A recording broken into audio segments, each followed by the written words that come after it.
एक बार मंजुलपुर नामक गांव में दो भाई सुनील और सुधीर रहते थे। बड़ा भाई होशियार मगर घमंडी था और छोटा भाई सुधीर बहुत दयालु था और लोगों से बहुत नरम दिल से पेश आता था। रोज सुबह सुबह सुनील अपने काम पर निकल जाता, 4 बोरी नारियल खरीदता और गांव के बाजार में बेच आता।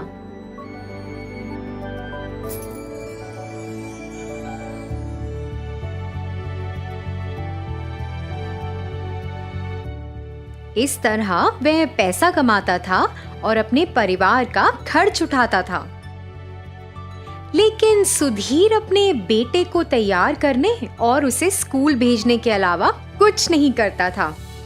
घर वापस आने के बाद वह फिर से घर से संबंधित कुछ काम करने के लिए जाता। वह सब कुछ वैसे ही करता जैसे उसकी पत्नी कहती। घर वापस आने के बाद वह दोपहर का खाना खाता और कुछ देर आराम करता था। लेकिन लीला, जो उसकी पत्नी थी, अपने घर के कामों को पूरा करने के बाद सिलाई का काम करती थी और थोड़ा पैसा भी कमाती थी। उस पैसे से वे दोनों अपना जीवन व्यतीत कर रहे थे। इस तरह से सुनील एक नारियल बेचने का व्यवसाय चला रहा था और सुधीर कुछ नहीं कर रहा था। एक दिन सुनील अपने भाई के पास आया और बोला, अरे भाई, आप शादीशुदा हैं, आपके बच्चे भी हैं, कोई काम किए बिना घर बैठने से काम नहीं चलता। ओह हाँ, अब आप तो कुछ जानते ही नहीं, तो क्या करेंगे? आपको पता ही नहीं कि काम कैसे करना है।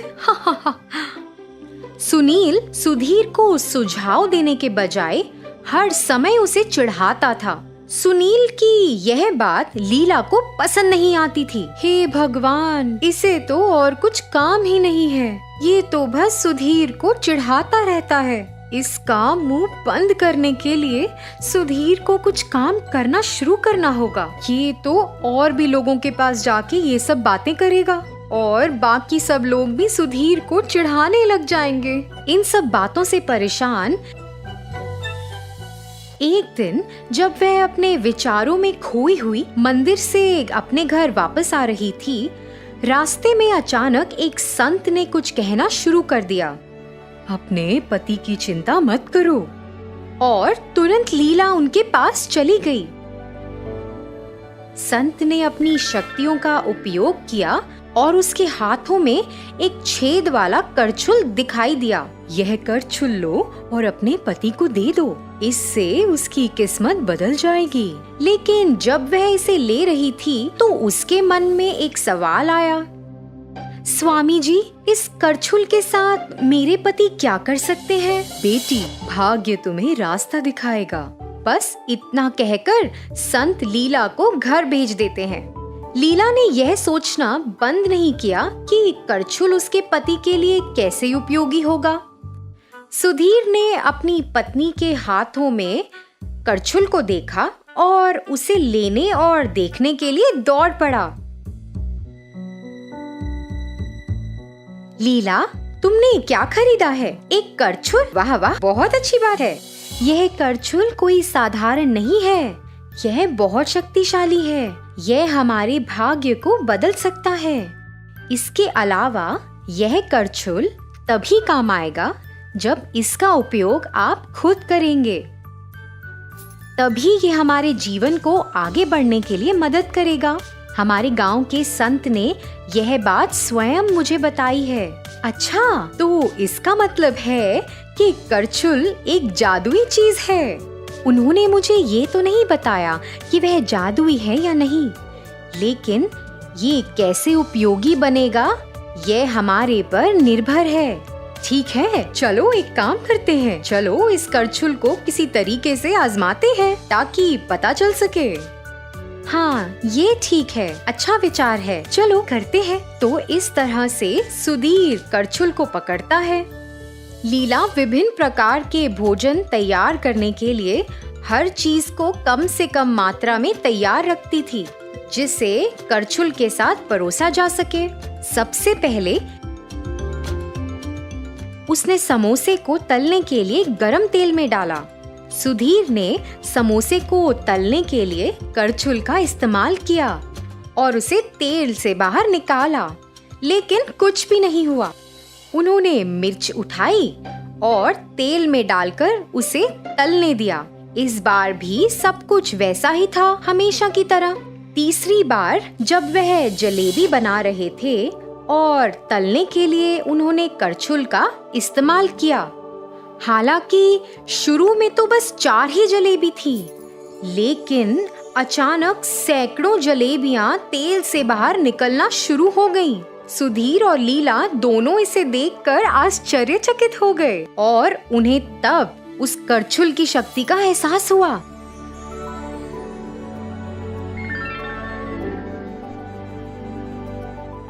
अरे लीला, मैं ऐसा करना जारी नहीं रख सकता, मेरे हाथ दर्द कर रहे हैं। अरे बाप रे, बस एक नजर डालो। और सुधीर ने घर की ओर देखा तो वहाँ सैकड़ों जलेबियां थीं।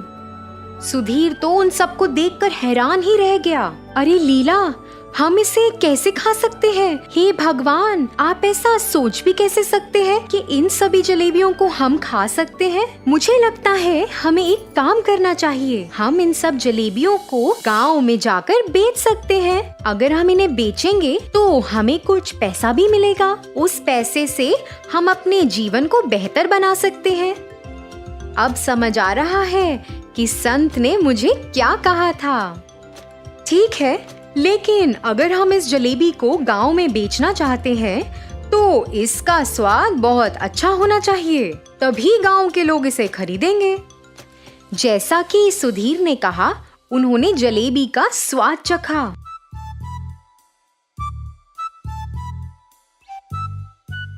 उन्होंने तुरंत तय किया और पहिया गाड़ी में गर्म जलेबी की व्यवस्था की और उन्हें बेचने के लिए गांव के बाजार में चले गए। जलेबी ले लो, ताजा ताजा गरम गरम जलेबी। इस तरह वे गांव में चले गए। जलेबी की सुगंध ने ग्रामीणों को उनसे जलेबी खरीदने के लिए मजबूर कर दिया।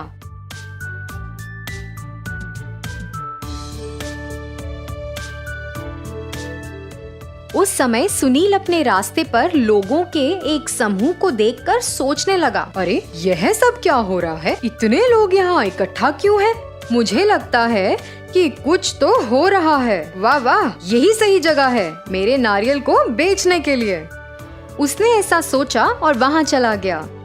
जैसे जैसे वह करीब गया, उसने खुशी खुशी जलेबी बेचते हुए सुधीर और लीला को वहाँ देखा।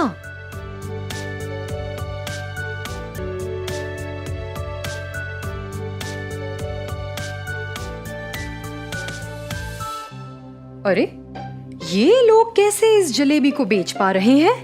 वे जलेबी बनाने का खर्चा कैसे उठा रहे हैं? इतनी सारी जलेबियां इन्होंने कैसे बनाई?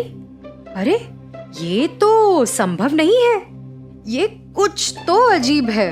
मुझे जांच करनी चाहिए। जब वह ऐसा सोच रहा था, एक ग्रामीण जो सुनील को पार कर रहा था बोला, अरे सुनील, तुम यहाँ खड़े होकर क्या कर रहे हो? अपने भाई से सीखो। वे तुम्हारी तरह सभी लोगों को बेस्वाद नारियल पानी और इतना महंगा बेचकर धोखा नहीं दे रहा है। वह जलेबी बहुत स्वादिष्ट है और लजीज भी है। ग्रामीणों की टिप्पणियों को सुनकर और अपने भाई सुधीर की सफलता को देखकर सुनील को ईर्ष्या होने लगी। इस तरह अपमानित होने के बाद सुनील सुधीर और लीला का पीछा करने लगा जब तक कि वे घर वापस नहीं आ गए। सुनील खिड़की के पीछे कहीं छिपा हुआ था और अपने भाई और लीला को सुनने लगा। देखो लीला, हमने इतनी कमाई की, क्या आज रात हमारे लिए ये सारे पैसे गिनना संभव है? अरे हाँ, चलिए एक साथ गिनती शुरू करते हैं। तो इस तरह से वे दोनों गिनती पूरी कर लेते हैं और उन्हें ये बात अविश्वसनीय लगती है कि उन्होंने एक दिन में 8,000 रुपए कमाए और वह बहुत खुश थे।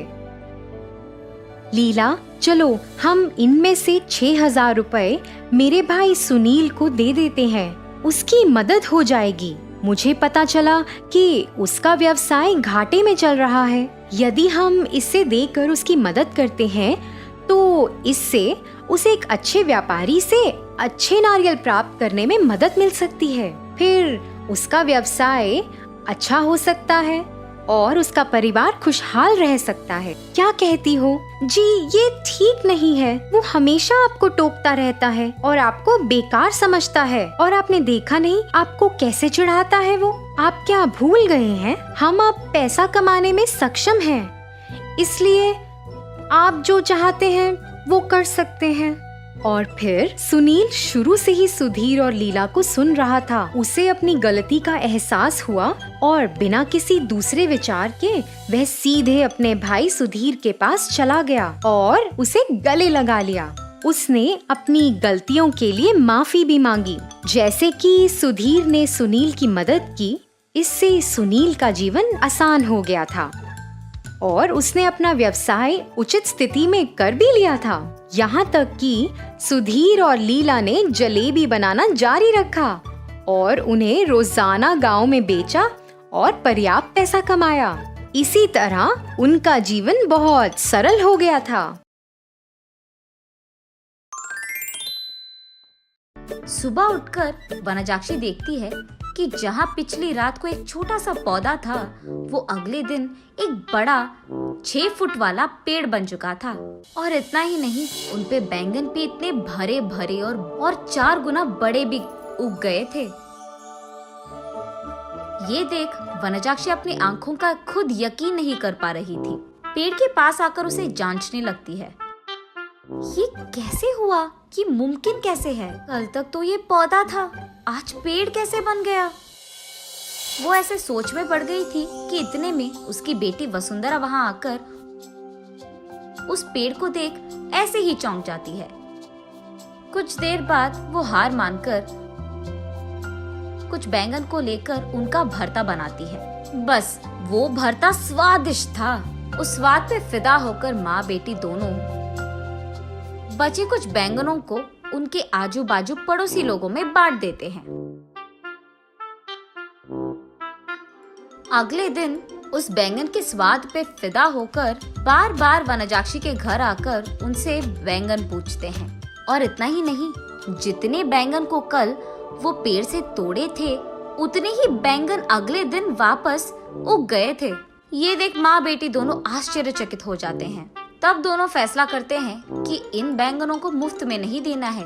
ये कहकर बेचते हैं कि ये जादुई पेड़ है और इसके बैंगन बहुत स्वादिष्ट हैं। ऐसे वो बैंगन दुगने रेट में बिक जाते हैं।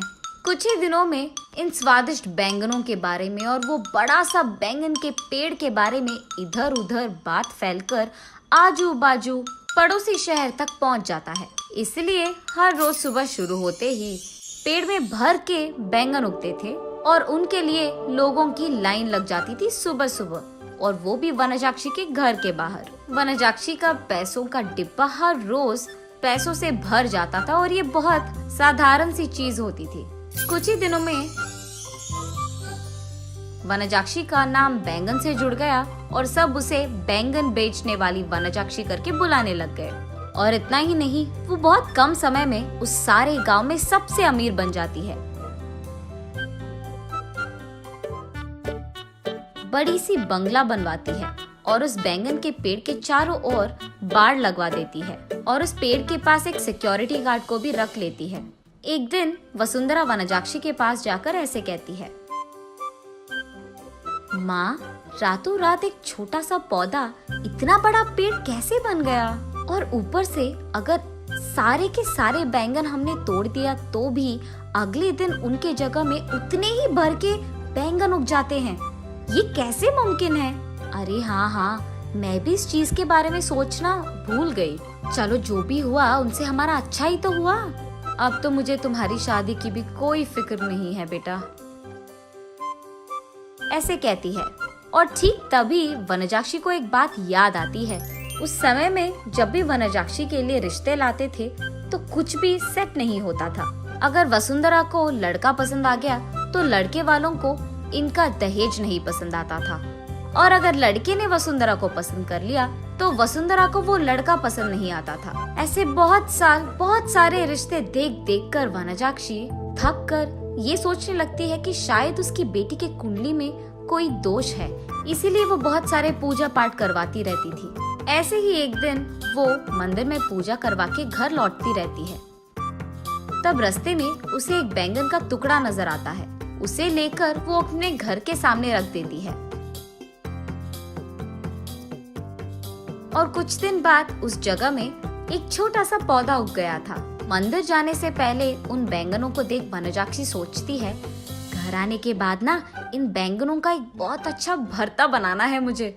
यही सोचते हुए वो मंदिर चलती रहती है। रास्ते में वो ऐसे सोचती है, अगर कोई वो बैंगन को लेके गया तो वो फैसला करती है कि जल्दी जल्दी वो मंदिर जाकर भगवान की प्रार्थना करके बाहर आ जाएगी। वापस आते वक्त उसे रास्ते में एक साधु नजर आते हैं। उनके पास जाकर वो ऐसे पूछती है, स्वामी, मैं मेरी बेटी की शादी करवाने के लिए बहुत कोशिश कर रही हूँ, लेकिन नहीं हो रहा है।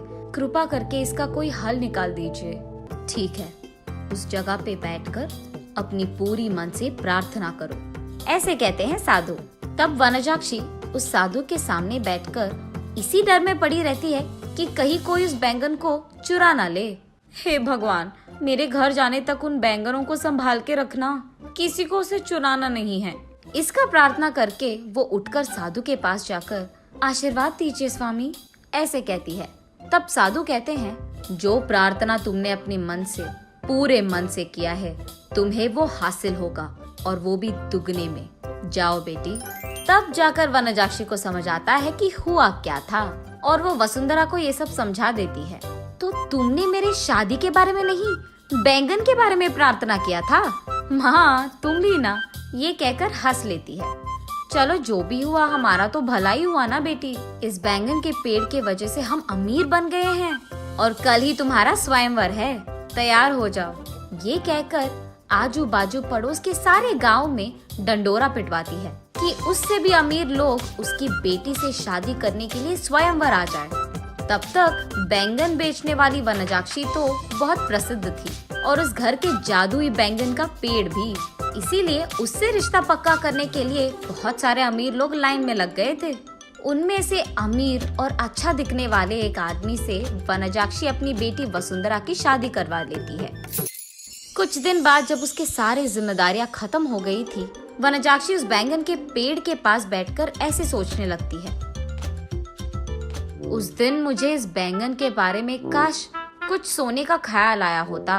बैंगन के बदले में सोना दुगने में मिल जाता था, तब मैं और अमीर बन जाती थी। हाँ।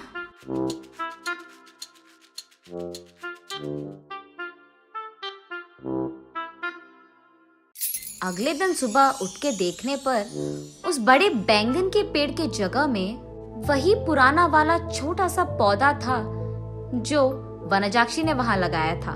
तब वनजाक्षी को पूरी बात समझ में आती है। आशा करना तो अच्छा ही है, लेकिन लालच करोगे तो निराशा ही मिलेगी। एक लंबे समय पहले एक गांव में अभिनय और अरविंद नामक दो दोस्त रहते थे। अभिनय बहुत लालची था और हमेशा सब कुछ उसके ही इच्छा के अनुसार हो ऐसे सोचता था। अरविंद बहुत अच्छा इंसान था, वो स्थितियों के अनुसार व्यवहार करता था। अभिनय और अरविंद दोनों साथ में प्याज का व्यापार करते थे। जो प्याज वो बेचते थे उनको वो प्याज की खेती करने वाले किसान से कम पैसे देकर ज्यादा मात्रा में खरीद के दाम बढ़ा के बेचते थे। प्याज, ताजा ताजा प्याज ले लो भाई, ले लो, ऐसे जोर से चिल्ला के अभिनय और अरविंद प्याज बेच रहे थे जब एक आदमी प्याज खरीदने उनके दुकान आता है। 1 किलो प्याज कितना है बाबू? 50 रुपए भाई साहब। अरे, प्याज का दाम बढ़ गया क्या? हाँ जी, बढ़ गया। मैं 5 किलो प्याज लूंगा, 40 में दे दोगे? ठीक है, लीजिए। ये क्या बात हुई अरविंद, तुमने 40 रुपए में हाँ कह दिया? तुम कुछ नहीं जानते हो, मैं बात करता हूँ, रुको। भाई साहब, आप 10 भी किलो ले लेंगे तो भी 40 रुपए के दाम पे प्याज नहीं बेचेंगे हम, हमारा नुकसान होगा। अब आपकी मर्जी। अभिनय के कठोर तरीके से बात करने के कारण वो आदमी वहां से चला जाता है। अरे अभिनय, हमारे पैसे तो हमें मिल रहे थे ना, तो तुमने उस आदमी से ऐसे क्यों बात किया? अगर एक आदमी को इतने दाम पे बेच दिए तो उसे भी एक के बाद एक हमारे पास इसी दाम से खरीदने आएंगे। हमें खरीदे हुए पैसों से ज्यादा दाम के लिए बेचना होगा, वरना हमारा नुकसान होगा। कल देखना, वही आदमी हमारे पास आएगा इसी दाम से खरीदने। तुम ज्यादा मत सोचो। अभिनय की बातें सुनकर अरविंद कुछ नहीं कहता है और अगले दिन अभिनय के बात के अनुसार वो आदमी लौट के दुकान आता है प्याज खरीदने। ठीक है, तुम्हारे ही दाम पे 5 किलो के प्याज दे दो। और अभिनय प्याज दे के पैसे लेता है।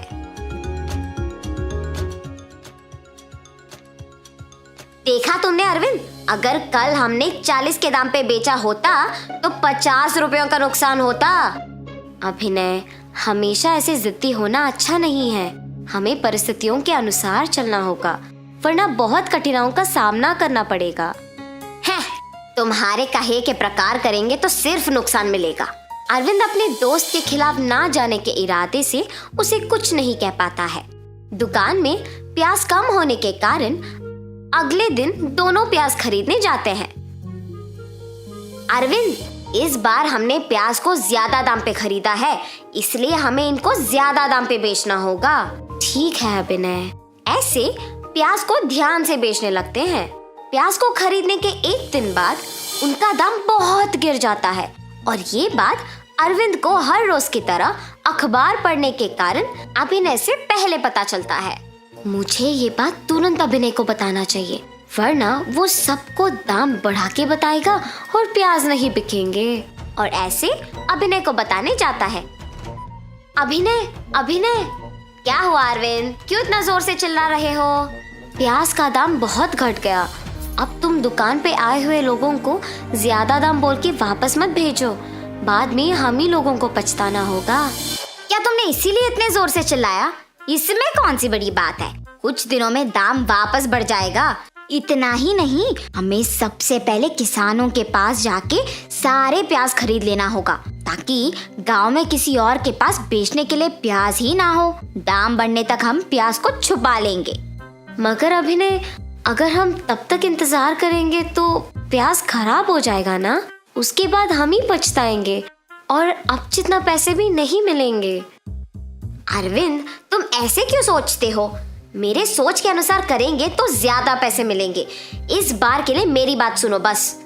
ठीक है अभिनय, तुम्हारी मर्जी।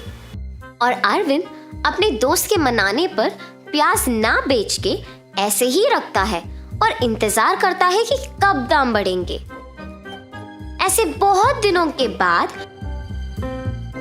अभिनय को पता चलता है कि प्याज के दाम बढ़ गए हैं और दोनों प्याज बेचने निकलते हैं। दुकान को जाके निधानी से प्याज नीचे लाके 1 किलो को 300 रुपए में बेचना शुरू करते हैं।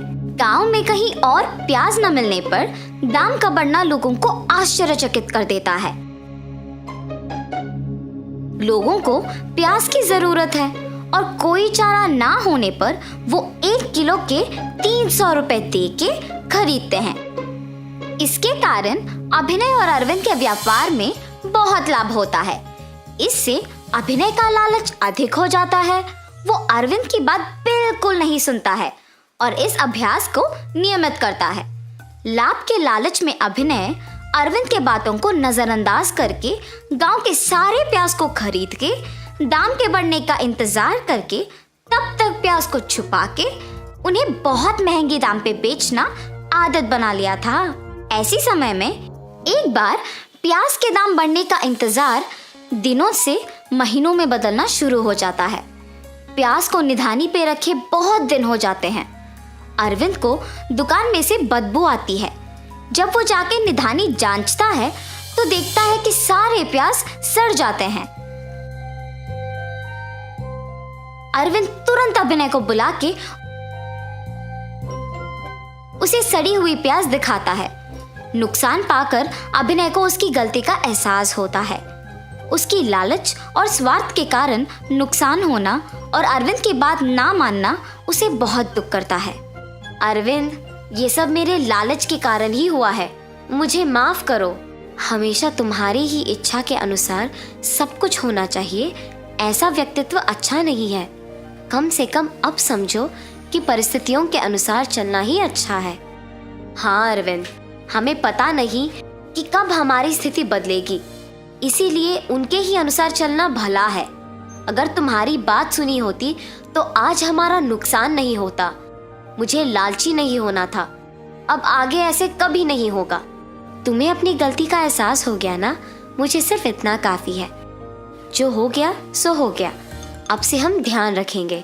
ठीक है अरविंद। और तब से दोनों बिना कोई लालच के ध्यान से अपना व्यापार चलाते हैं और खुश रहते हैं। तो इस कहानी से हमने क्या सीखा? सब कुछ हमारे इच्छा के अनुसार चलाने का जिद करना अच्छा नहीं है। परिस्थितियों के अनुसार अपना व्यवहार बदलना चाहिए।